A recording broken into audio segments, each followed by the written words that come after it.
Hello everyone, welcome to very good academy. Very good একাডেমিতে তোমাদের সকলকে জানাই স্বাগত আর সকলকে জানাই গুড ইভিনিং। কেমন আছো তোমরা? আশা করি তোমরা প্রত্যেকেই ভালো আছো। আজ আমি তোমাদের জন্য প্র্যাকটিস সেটের পরবর্তী আরও একটা গুরুত্বপূর্ণ ক্লাস নিয়ে চলে এসেছি। আশা করি তোমাদের প্রত্যেকেরই এই ক্লাসটি খুবই ভালো লাগবে। তাহলে চলো শুরু করি আজকের ক্লাস। দেখো 1 নম্বর অঙ্কে কি বলেছে?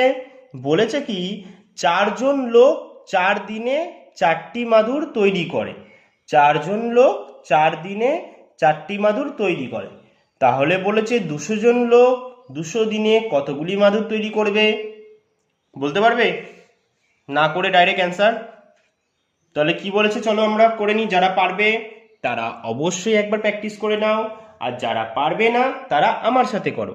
তারাও এবার থেকে কি করবে? অঙ্ক শিখে যাবে, একদম শিখে যাবে, কথা দিলাম। তাহলে দেখো বলেছে 4জন লোক 4 দিনে 4টি মাদুর তৈরি করে। তাহলে এর আমরা একটা সূত্র জানি, বা সূত্র বলতে পারি এটা নিয়ম এগুলো, ঠিক আছে? আমরা জানি না এটা M1 D1 T1, এটা তো সকলেই জানো, অনেকেই জানো, বাই W1, তারপর সমান সমান M2 D2 W, এই W2 লিখি কেন, M2 D2 T2, আর তলায় কি আছে? W2। এটাকে যদি আমরা এক কথায় বলি তাহলে কি বলবো? এটাকে যদি এক কথায় বলি তাহলে আমরা বলবো জন,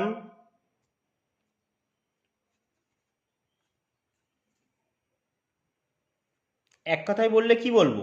বলবো জন, দিন, ঘন্টা, ওপরে বাদ বাকি যা থাকবে সেটা কি বসে? নিচে। বাদ বাকি এই জন, দিন, ঘন্টা ওপরে বসে, বাদ বাকি যেটা থাকবে সেটা কোথায় বসে? সেটা বসে হচ্ছে নিচে। নিচে যেটা থাকবে মানে, যে ধরো তোমাকে ইট গাঁথতে দিয়েছে, ঘাস কাটতে দিয়েছে, কত কেজি ঘাস কেটেছো, কটা ইট গেঁথেছো, যেগুলো থাকবে সেগুলো নিচে বসে। তাহলে এইটুকুনি বুঝলে আশা করি। তাহলে এবার চলো এবার আমরা করে ফেলি। বলেছে 4জন লোক 4 দিনে 4টি মাদুর তৈরি করে। তাহলে 4জন লোক, আর দেখো এখানে M1 D1টা আছে, T1 আমাদের কি লেখা আছে? সময় কি দিয়েছে? সময় মানে কত ঘন্টা সেটা আমাদের লেখা নেই। চলো তাহলে আমরা শুধু এখানে T1টা বাদ দিয়ে দিই। তাহলে M1 মানে কত? M1 বলেছে কি মানে কতজন আছে? 4জন লোক কত দিনে করছে? 4 দিনে। 4 দিনে কি করছে? কটা মাদুর তৈরি করছে? দেখো কটা, 4টি মাদুর, মানে এটা হচ্ছে কাজ। কাজটা সবসময় আমরা কি জানি? তলায় বসে। জন, দিন, ঘন্টাটা ওপরে বসে যায়, বাদ বাকি সব নিচে বসে যায়। যদি এটার এই যে M1 D1 T1 M2 D2 T2 এর যদি আমি বাংলা ভাষায় বলি তাহলে এটাই দাঁড়ায়। এটার বাংলা ভাষায় বললে এটাই দাঁড়ায় যে জন, দিন, ঘন্টা ওপরে বসে, বাদ বাকি সব নিচে বসে। তাহলে সমান সমান দাও। এরপর কি বলেছে? বলেছে 200 জন লোক, মানে M2তে কত বলেছে? বলেছে 200 জন লোক। বলেছে কি 200 দিনে, কত দিনে? 200 দিনে বলেছে কতগুলি মাদুর তৈরি করবে, মানে এখানে W2টা ওয়ার্কটা আমাদের বলেনি। তাহলে এটাই আমরা বার করব, করে নিই। দেখো ওপরে 4 4 কেটে গেল। এবার আর কি হবে? দেখো 4 দিয়ে কাটি, এপার ওপার কাটা যায়, তো আমরা কি জানি মাঝখানে সমান সমান থাকলে ওপর ওপর কাটা যায়, নিচ নিচ কাটা যায়, তলায় তলায় কাটা যায়, কিন্তু কোনাকুনি কাটা যায় না। তাই আমরা 4 দিয়ে এবার ওপরে কাটবো। 4 দিয়ে কাটলে 4 5 20, একটা শূন্য। এবার আমাদের কত পড়ে রইল? 200 ইন্টু 50। এবার আমরা গুণ করে দেবো। তাহলে কত হবে গুণ করলে? দেখো 5 দুগুণি 10, আর পেছনে 3টে শূন্য। তাহলে তারা কি করবে? 200 দিনে কতগুলি মাদুর তৈরি করবে? 10,000টি মাদুর তৈরি করবে। তাহলে এটাই হয়ে গেল কি আমাদের অ্যান্সার। আশা করি বুঝেছো। কোথায় আছে? অপশান সিতে আছে। চলো তাহলে এগিয়ে যাই পরবর্তী অঙ্কের দিকে। দেখো 2 নম্বর অঙ্কে কি বলেছে? বলেছে কি একটি চৌবাচ্চার দুটি নল দিয়ে, বলেছে একটি চৌবাচ্চা দুটি নল দিয়ে, বলেছে 12 ও 15 মিনিটে চৌবাচ্চাটি পূর্ণ হয়। প্রথম লাইনটা কি বললো তাহলে? বলেছে কি একটি চৌবাচ্চায় দুটো নল দিয়ে 12 ও 15 মিনিটে নাকি চৌবাচ্চাটা পূর্ণ হবে। তারপরে কি বলেছে? বলেছে কি অপর একটি নল দিয়ে চৌবাচ্চাটি খালি করে। মানে এদের সাথে এই যে দুখানা যে নল ছিল এদের সঙ্গে নাকি আরও একটা নল আছে, সেই নলটা কি করছে, সেই নলটা করছে খালি করছে। যদি তিনটি নল একসঙ্গে খুলে দেওয়া হয়, ভালো করে দেখো, যদি তিনটি নল একসঙ্গে খুলে দেওয়া হয় তবে চৌবাচ্চাটি নাকি 10 মিনিটে পূর্ণ হয়। খালি করার নল দিয়ে চৌবাচ্চাটি কতক্ষণে খালি হবে? চলো তাহলে আমরা করে নিই। খুব ভালো অঙ্ক এটা একটা। বলেছে একটি চৌবাচ্চা দুটি নল। আমি ধরে নিই প্রথম নলটাকে যদি নাম দিই আমি এ নল নাম দিলাম, সে কি করছে 12 মিনিটে একটি চৌবাচ্চা পূর্ণ করছে। তাহলে 12 মিনিটে কি করছে, পূর্ণ করছে। এবার তারপরে বলে দিয়েছি কি, যেহেতু দুটি নল তাহলে আর একটা নলের নাম দিয়ে কি বি নল, এ কি করছে 15 মিনিটে একটি চৌবাচ্চা পূর্ণ করে। তাহলে 15 মিনিটে একটি চৌবাচ্চা পূর্ণ করছে। এবার তারপরে দেখো বলছে অপর একটি নল যে নাকি চৌবাচ্চাটা খালি করে। মানে এই দুজন কি করছে, ভালো করে দেখো, এই দুজন কি করছে, এই দুজন পূর্ণ করছে। মানে এরা ছাড়াও আরও একজন আছে, তার নাম কি, তার নাম কি, তার নাম ধরো আমরা দিই সি, তার নাম হচ্ছে সি নল। এই সি নল কি বদমাস তো? তোমরাই বলো, সি নল বদমাস তো? কারণ এ বি কষ্ট করে পূর্ণ করছে আর সি নল কি করছে, সি নল তো খালি করে দিচ্ছে, তাই এ হচ্ছে বদমাস নল, তাই এর নাম দিয়েছে কি বদমাস। এ কি করছে, খালি করছে। এবার চলো, খালি করছে, এ কি করছে, খালি করছে, কিন্তু আমাদের তো সি এর তো সময় বলে দেয়নি, তাই আমরা কি করব, সিকে এখানে লিখবো না। আমরা কি করব, সিকে আমরা লিখবো না। তাহলে এবার আমরা কি করব, চলো এবার আমরা তাহলে করে নিই অঙ্কটা। তাহলে এ নল কি করছে, এ নল কি করছে 12 মিনিটে একটি চৌবাচ্চা পূর্ণ করছে। বি নল কি করছে, বি নল কি করছে, বি নল 15 মিনিটে একটি চৌবাচ্চা পূর্ণ করছে। তারপর বলেছে অপর একটি নল চৌবাচ্চাটিকে খালি করে। তাই সেই নলটা আমরা জানতে পারলাম কে, সেই নলটা হচ্ছে সি নল, এটা আমরা জানতে পারলাম। তো তার সময়টা আমরা জানি না, সে কত মিনিটে পুরো চৌবাচ্চাটা খালি করে সেটা জানি না। ঠিক আছে, যদি তিনটি নল একসঙ্গে খুলে দেওয়া হয়, মানে এ নল, বি নল, এবার সি নল, সি নলকে তো আমরা জেনে গেছি বদমাস নল, তাহলে এ কি করেছে, এও এদের সাথে ঢুকে গেছে, এই ভালো মানুষগুলোর সাথে এই একটা পচা মানুষ ঢুকে গেছে। এবার কি হয়েছে, যেই ঢুকে গেছে তখন থেকেই নাকি তো চৌবাচ্চাটি কি হচ্ছে 10 মিনিটে পূর্ণ হচ্ছে। চৌবাচ্চাটি কি হচ্ছে 10 মিনিটে, বলেছে যদি তিনটি নল একসঙ্গে খুলে দেওয়া হয় তবে চৌবাচ্চাটি 10 মিনিটে পূর্ণ হয়। তাহলে এবার চলো, এবার আমরা কি করব, লসাগু বার করব। কেন বার করব, কারণ আমাদের টোটাল কাজটা বার করতেই হবে।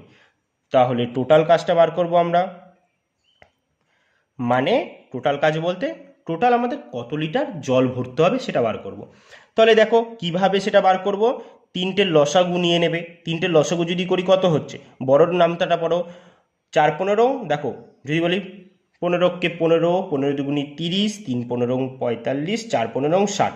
দেখো তো এই যে 60টা বেরালো, এই 60টা 12 দিয়ে ভাগ যায়, হ্যাঁ যায়, 5 12 60। আবার দেখো 10 দিয়ে ভাগ যায়, হ্যাঁ 6 10 কে 60। তাহলে আমরা ধরে নিই টোটাল জল কত, 60 লিটার। ঠিক আছে, তার মানে এ যদি একা ভরে তাহলে সে কি করবে, 12 মিনিটে 60 লিটার ভরে দেবে। বি ভরলে 15 মিনিটে 60 লিটার, আর তিনজন একসাথে ভরলে 10 মিনিটে 60 লিটার ভরে। তাহলে এবার আমরা কি করব, এটা তো আমরা টোটাল জল পেলাম, এবার আমরা বার করব 1 মিনিটের হিসাব। 1 মিনিটে, কারণ 1 মিনিটে যে যতটা ভরবে, আমরা বলেছি না 1 মিনিট বা 1 ঘন্টা বা 60 মিনিটে যেটা বাক করবো সেটাই হচ্ছে তার বেগ। তাহলে আমরা দেখো এ নল 12 মিনিটে 60 লিটার ভরে, তাহলে 1 মিনিটে কত ভরবে, তাহলে 5 12 60, 5 লিটার জল ভরে দেবে। আর বি নল কি করবে, বি নল 15 মিনিটে কি করছে 60 লিটার ভরছে, তাহলে 1 মিনিটে কত ভরবে, 4 15 60, 60 লিটার। আর তিনজন যখন একসাথে খোলা থাকছে তখন কি করছে, 10 মিনিটে 60 লিটার ভরছে, তাহলে 1 মিনিটে কত ভরবে, 6 10 কে 60, তাহলে 6 লিটার ভরবে। তাই তো, ঠিক বললাম তো? এবার কি বলেছে, বলছে খালি করা নল দিয়ে চৌবাচ্চাটি কতক্ষণে খালি হবে। দেখো তো এ আর বি নল কি করছে, এরা তো পূর্ণ করে, এরা তো পূর্ণ করে। তাহলে এ আর বি নল মিলে কত লিটার জল ভরছে, 4 আর 5 9, 9 লিটার জল ভরছে। কিন্তু এখান থেকে আমরা বার করব সি এর কাজ, সিটা বার করব, ঠিক আছে। তাহলে এ আর বি মিলে 9 লিটার জল ভরছে, আর দেখো এখানে আমি দেখিয়ে দিই, তাহলে এ কত লিটার জল ভরছে, এ 5 লিটার ভরছে, আর বি কি করছে 4 লিটার ভরছে। তো কিন্তু সি, সি খালি করছে, কারণ আমাদের বলে দিয়েছি এদের ভিতরে একটা বদমাস নল আছে, সে নাকি খালি করে। তাহলে এরা দুজন মিলে যদি 4 আর 5 9 লিটার জল ভরে, আমাকে বলছে নাকি এরা তিনজন মিলে 6 লিটার জল ভরছে। এটা কি সম্ভব কখনো? নিশ্চয়ই এদের ভিতরে কেউ একজন বদমাশ আছে যে নল থেকে কি করছে, কি চৌবাচ্চা থেকে জলটা বার করে দিচ্ছে। আর সেই বদমাশটা হচ্ছে সি। সি কি করছে, এখান থেকে কি করছে, 3 লিটার জল বার করে দিচ্ছে। 3 লিটার, এরা 9 লিটার ভরছে আর সি 3 লিটার বার করে দিচ্ছে। তাই তো যে 6 লিটার জল পূরণ হচ্ছে, তাই তো 6 লিটার জল পূরণ হচ্ছে। তাহলে সি যদি বলি সে কত লিটার জল খালি করে দিচ্ছে, আমরা যদি বলি সি কত লিটার জল খালি করছে, সি খালি করছে 3 লিটার। 1 মিনিটে কত লিটার জল খালি করে, 3 লিটার জল খালি করে। তাহলে আমাকে বলেছে 60 লিটার জল যদি একা খালি করে তাহলে ওর কত সময় লাগবে। সময় মানেই কি জানি, ভাগ করতে হবে। সময় মানেই ভাগ করতে হবে। তাহলে 60 ওপরে আর সি 1 মিনিটে কত, 3 লিটার, তাহলে 3×, 60, তাহলে 20 মিনিট তার সময় লাগবে। কত মিনিট সময় লাগবে, 20 মিনিট সময় লাগবে, তাই তো। তাহলে অ্যান্সার হয়ে গেল কত, 20 মিনিট। কোথায় আছে, অপশান এতে আছে। আশা করি বুঝেছো তোমরা, অবশ্যই বুঝেছো। চলো তাহলে এগিয়ে যাই পরবর্তী অঙ্কের দিকে। দেখো 3 নম্বর অঙ্কে কি বলেছে, বলেছে কি একটি চিড়িয়াখানায় মহিষ ও ময়ূরের মাতার সংখ্যা বলে দিয়েছে কত, 50টি। তাহলে কি বলেছে, যে একটা চিড়িয়াখানা আছে সেখানে মহিষ ও ময়ূরের মাতার সংখ্যা 50টি এবং তাদের পায়ের সংখ্যা কত বলে দিয়েছে, 140টি। হলে ওই চিড়িয়াখানায় কতগুলি ময়ূর আছে। তাহলে কিভাবে বার করবো এটা আমরা, দেখো এটাও খুব সহজে করব। দেখো তাহলে আমরা এক জায়গায় লিখে নিই মহিষ আর এক জায়গায় লিখে নিই ময়ূর। আচ্ছা বলো তো আমাদের ভারতের জাতীয় পাখির নাম কি, আমাকে এটা কমেন্টে জানাবে, ঠিক আছে। আমাদের ভারতের জাতীয় পাখির নাম কি, কমেন্টে জানাবে। দেখো বলেছে কি একটি চিড়িয়াখানায় মহিষ ও ময়ূরের মাতার সংখ্যা কত, 50টি।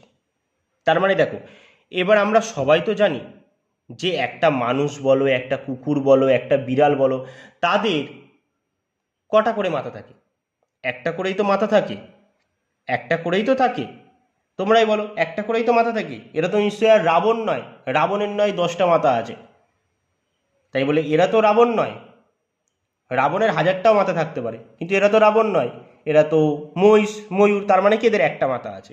চলো আমরা ধরে নিই, আর একটা জিনিস আগে ধরে নিই, ঠিক আছে, যে মহিষের কটা পা থাকে, যেহেতু আমাদের পা বলে দিয়েছে আমরা ধরে নিই মহিষের 4টে পা থাকে। মহিষের কটা পা থাকে, 4টে থাকে। আর ময়ূরের কত থাকে, 2টো পা। এবার আমরা ধরে নিই যে যদি চিড়িয়াখানায় 50টি যদি মহিষ থাকতো তাহলে কতগুলো পা হতো। তাহলে দেখো একটা মহিষের কটা পা, 4টে পা। তাহলে যদি 50টাই মহিষ হতো তাহলে কতগুলি পা থাকতো, 200টি পা থাকতো। কতগুলি থাকতো, 200টি। এবার আমরা ধরে নিই যদি ওই চিড়িয়াখানায় 50টি ময়ূর থাকতো তাহলে কতগুলি পা থাকতো। একটা ময়ূরের কত পা, 2টি পা, 50টির কত পা, 100টি। তাহলে কত হলো, 100টি। আর নাকি বলে দিয়েছে এই দুটো পশু পাখির পায়ের সংখ্যা মিলিয়ে নাকি মোট চিড়িয়াখানায় কতগুলি পা আছে, 140টি পা আছে। যেটা মোট আছে সেটা মাঝখানে বসিয়ে দেবো। এবার আমরা কি করব, অ্যালিগেশন দিয়ে দেবো। চলো করি, এটাই হচ্ছে কি মিশ্রণ আর সব থেকে সহজ পদ্ধতি। তাহলে দেখো 100 থেকে যদি 140 থেকে 100 বাদ দিয়ে দিই তাহলে কত হচ্ছে, 40। আর এসে 200 থেকে 140 বাদ দিয়ে দিই কত হচ্ছে, 60। সেবার 0 0 কেটে দিই, তাহলে 2 দিয়ে কাটলে কত হচ্ছে, 2 দুগুণি 4, 2 দিয়ে কাটলে 3 দুগুণি 6। তাহলে আমরা কি পেলাম, মহিষ আছে কত ভাগ, 2 ভাগ, আর ময়ূর আছে হচ্ছে 3 ভাগ। তাহলে মহিষ আছে 2 ইউনিট আর ময়ূর আছে 3 ইউনিট। এটা বুঝলাম। হ্যাঁ, তাহলে এবার দেখো তো আমরা যদি বলি টোটাল ময়ূর আর মহিষ মিলিয়ে এই চিড়িয়াখানায় কতজন আছে, 5 ইউনিট আছে। তাহলে এটা আমরা বলতে পারি তো টোটাল কতজন আছে, 5 ইউনিট। আর প্রশ্নে বলেছে কি টোটাল ময়ূর আর মোষ মিলিয়ে কতজন আছে, 50টি। 50টি মানে 50 জন আছে। তাহলে আমরা বলতেই পারি দুটোই সমান, এটাও টোটাল তাদের সংখ্যা, এটাও টোটাল সংখ্যা। তাহলে কত হচ্ছে, 5 10 কে 50। তাহলে 1 ইউনিট সমান সমান কত পেলাম, 10। তাহলে আমাকে বলেছে ওই চিড়িয়াখানায় কতগুলি ময়ূর আছে। ওই চিড়িয়াখানায় কতগুলি ময়ূর আছে, এই যে 3 ভাগ ময়ূর আছে, তো এটাকেও 10 দিয়ে গুণ করে দেবো। তাহলে 3 10 কে 30। তাহলে কতগুলি ময়ূর আছে, 30টি ময়ূর আছে। তাহলে আমরা বলতেই পারি 20টি। 30টি যদি ময়ূর থাকে, 20টি কত আছে, 20টি আমাদের কি আছে, 20টি আছে আমাদের মহিষ। তাহলে আমাদের জানতে চেয়েছে ময়ূর কতগুলি, 30টি। অপশান বিতে আছে। তাহলে এটাই হয়ে গেল আমাদের অ্যান্সার। আশা করি বুঝেছো, অবশ্যই বুঝেছো। চলো তাহলে এগিয়ে যাই পরবর্তী অঙ্কের দিকে। দেখো 4 নম্বর অঙ্কে কি বলেছে,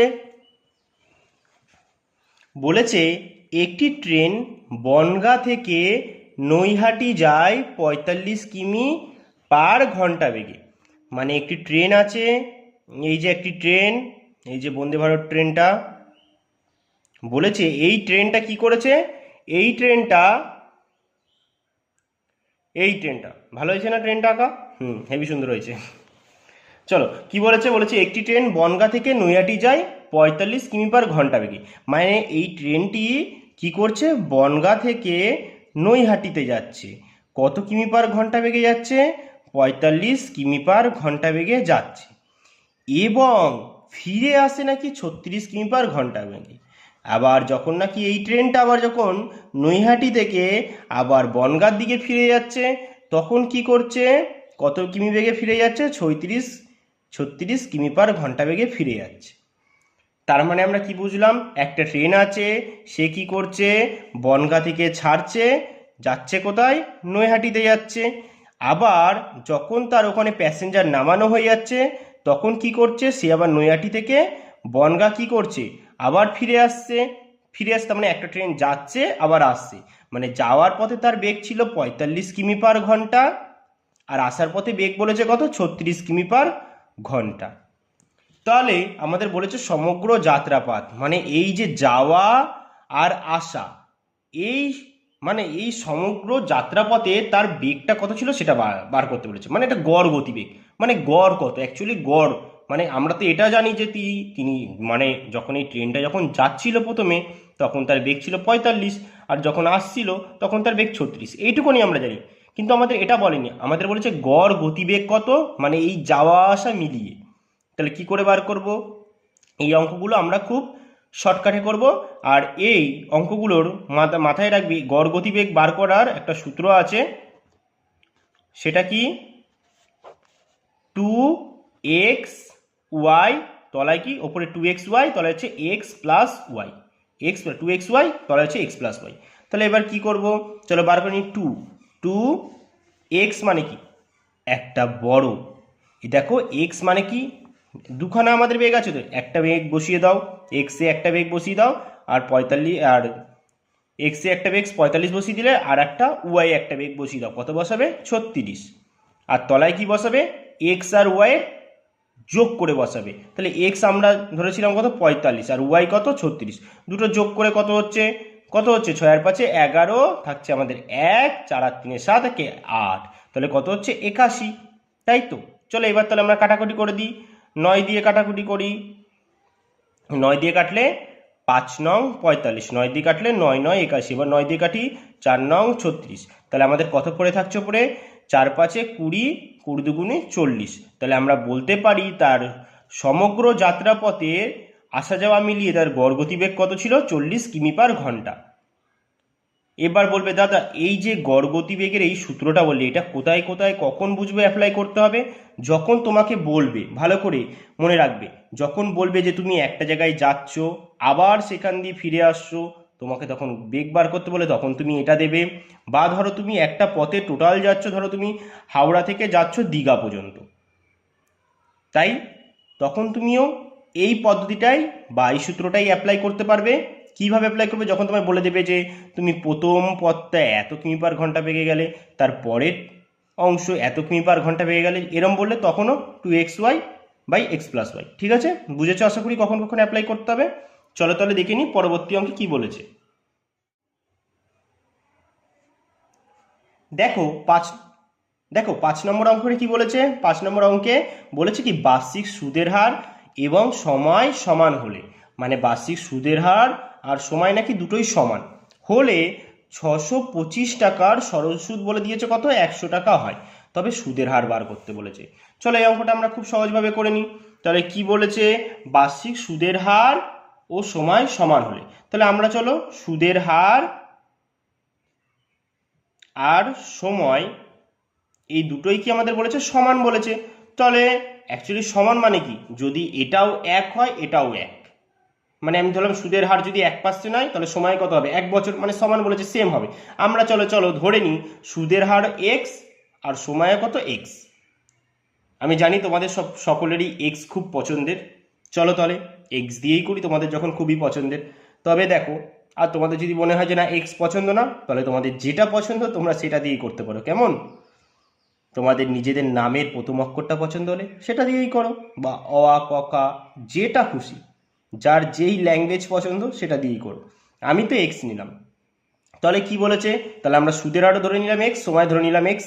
এবার আমরা কি করব, এবার আমরা সূত্র কি জানি, হ্যাঁ, I equal to PTR by 100। তাহলে আই কত বলে দিয়েছে কি 625 টাকা, সরল সুদ কত হয়েছে 100, আর পি কত, আসল হচ্ছে 625, এই যে বলে দিয়েছে আসল 625, আর আমরা টাইম কত ধরেছি এক্স, আর ধরেছি সুদের হার কত এক্স, তলায় 100। এবার আমরা কাটাকুটি করব, চলো কাটাকুটি করি। 25 দিয়ে কাটলে 25 25 625, আবার 25 দিয়ে কটি 4 25 100, আবার 25 দিয়ে দেখো এপারে 100কে কাটা যাচ্ছে। কি করে দাদা, কি করে কাটা যাচ্ছে, এই যে মাঝখানে সমান সমান আছে, তাই আমরা কি করব, ওপর ওপর কাটতে পারবো, নিচ নিচ কাটতে পারবো, কখনো এই যে কোনাকুনি কাটতে পারবো না। তাহলে 25 দিয়ে 100কে কাটলে 4 25 100। তাহলে এবার কি হবে, এবার তো আমরা জানি কোনাকুটি কাটাকুটি যায় না, তাহলে আমরা কি হবে গুণ হয়ে যাবে, তাহলে 4 4, তাহলে 4 4 16, তাহলে আর এই সাইডে গুণ হলে কি হবে এক্স গুণ করলে এক্স স্কোয়ার। এবার ভালো করে দেখো এক্স স্কোয়ার সমান সমান কত পেলাম 16। তাহলে যদি বলি এক্স কত, এবার দেখো এক্স কত হবে, তাহলে দেখো 16 যখন স্কোয়ার উঠে যাবে, স্কোয়ার উঠে গেলে ওপারে যে কি হয়ে যায় রুট হয়ে যায়, ওপারে যে রুট হয়ে যায়, তার মানে আমরা জানি কি 16 কার বর্গ 4-এর বর্গ, 4-এর স্কোয়ার হচ্ছে 16, তাহলে এক্স এর মান কত পেলাম 4। তাহলে আমাদের বলেছে তবে সুদের হার কত, যদি দেখো সুদের হারও 4 বছর, সুদের হার কত 4% হয়, তাহলে সময় কত 4 বছর, কারণ দুটোই সেম বলেছে, তাহলে আমরা পেয়ে গেলাম কি দুটোই পেয়ে গেলাম, তাহলে আমাদের এখানে সুদের হার বলেছে, অপশন সি অ্যান্সার হয়ে গেল। আশা করি বুঝেছো, অবশ্যই বুঝেছো। আজকে এখানেই আমাদের ক্লাসটি শেষ করছি। আবার তোমাদের জন্য এরকমই একটা গুরুত্বপূর্ণ ক্লাস নিয়ে আমি আবার চলে আসব। ততক্ষণের জন্য সকলকে জানাই টাটা।